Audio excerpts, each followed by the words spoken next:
Everyone আসসালামু আলাইকুম, it's me Tasfia. Welcome to my new video. So আজকে আমি আপনাদের সাথে চিকেন বিরিয়ানি খুব সহজ একটা রেসিপি শেয়ার করছি। আর এভাবে করে রান্না করলে এটা খেতেও কিন্তু দুর্দান্ত হয়। তো প্রথমে আমি চুলে একটা প্যান বসিয়ে দিয়ে এতে পরিমাণ মতো তেল দিয়েছি। এতে পেঁয়াজ কুচি দিয়ে একটু নরম করে তারপর আদা রসুনের পেস্ট এবং পেঁয়াজের পেস্ট দিয়েছি। এরপর যা যোগ করছি গুঁড়া মশলা। এখানে আছে ধনিয়া গুঁড়া, জিরা গুঁড়া, মরিচের গুঁড়া এবং স্বাদ মতো লবণ। আর আমি কিন্তু এখানে 2-4টা এলাচ এবং দারুচিনি এবং তেজপাতা দিয়েছিলাম। তারপর যা একটু ভালো মতো কষিয়ে নিয়ে এখানে রাঁধুনি রেডিমিক্স বিরিয়ানি মশলাটা দিয়ে দিচ্ছি। আর সামান্য একটু পানি নিয়ে মশলাটাকে ভালো মতো কষিয়ে নিচ্ছি যাতে নিচে না লেগে যায়। এরপরে দিয়ে দিচ্ছি কাঁচামরিচ কুচি।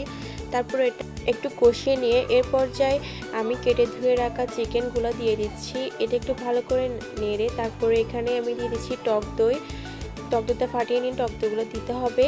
এরপর যে একটু দুধ দিয়ে দিচ্ছি। এরপর এটা ভালো করে মিশিয়ে নিয়ে এখানে পরিমাণ মতো পানি দিয়ে কিছুক্ষণ ঢেকে এটা রান্না করে নিতে হবে। আমার মাংস রান্না কমপ্লিট। এবার আমি আলাদা একটা পাত্রে পরিমাণ মতো তেল দিয়ে এখানে পেঁয়াজ কুচি দিয়ে দিয়েছি কয়েকটা। তারপর এটা একটু ভালো করে নরম করে নেড়ে এখানে আদা রসুনের পেস্ট দিয়ে দিয়েছি। এরপরে কাঁচামরিচ দিয়ে দিয়েছি কয়েকটা। এরপরে যাই আমি চালগুলো দিয়ে দিচ্ছি। এটা ভালো করে ভেজে নিয়ে তারপরে একটা রাঁধুনি রেডিমিক্স মশলাটা একটু দিয়ে দিয়েছি। এটা আলাদা করে রাখছিলাম আমি। তারপর এটা ভালো করে নেড়ে চেড়ে ভেজে নিতে হবে। এরপর যে আমি এখানে একটু লবণ দিয়েছি এতে করে টেস্টটা ভালো আসবে। এর মধ্যে আমি একটু গরম পানি দিয়ে দিচ্ছি পরিমাণ মতো। এটা ভালো করে ভেজে নিতে হবে।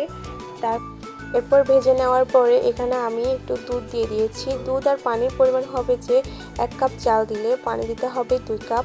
তারপর আমার চালটা ফুটিয়ে গিয়েছে, প্রায় হয়ে যায়, পানিটাও শুকিয়ে গিয়েছে। এরপর এটাকে আমি ভালো মতো নেড়ে চেড়ে এটার মধ্যে আমি রান্না করে রাখা চিকেনগুলো দিয়ে দিয়েছি। দেওয়ার পরে এটাকে ভালো করে মিশিয়ে নিতে হবে। আর এটাকে ভালো করে উল্টে পাল্টে মিশিয়ে নিচ্ছি। আর আমি কিন্তু চালটা হয়ে যাওয়ার কিছু সময় আগে মাংসটা দিয়ে উল্টে পাল্টে ঢেকে কিছু সময় রান্না করে নিয়েছি। এরপর যে আমি চুলাটা লো হিটে রেখে একটা তাওয়া বসিয়ে দিয়েছি। এর উপরে পাত্রটা বসিয়ে দিচ্ছি। আর এভাবে দমে রেখে দিলে নিচে লেগে যাওয়ার সম্ভাবনা থাকে না আর কি। এই কারণে এভাবে তাওয়াটা বসিয়ে দেওয়া। আর চুলাটা অবশ্যই লো হিটে রাখতে হবে। এর মধ্যে আমার বিরিয়ানি প্রায় শেষের দিকে। এখানে আমি বেরেস্তা ছড়িয়ে দিয়েছি, চাইলে এখানে ঘিও অ্যাড করতে পারো। তারপর আমার বিরিয়ানি রান্না শেষ, এবার পরিবেশনের পালা। আর এভাবে রান্না করলেও কিন্তু অল্প মাংস দিয়ে অনেকটা বিরিয়ানি রান্না করা যায় আর খেতেও অনেক দারুণ হয়। সো তোমরা চাইলে বাসায় এবার ট্রাই করে দেখতে পারো। আর আমার বিরিয়ানি রান্নার রেসিপিটা কেমন হয়েছে অবশ্যই কমেন্ট করে জানাবা। সো আমার আজকের ভিডিওটা ছিল এ পর্যন্তই। সবাই ভালো থাকবা, সুস্থ থাকবা। আল্লাহ হাফেজ।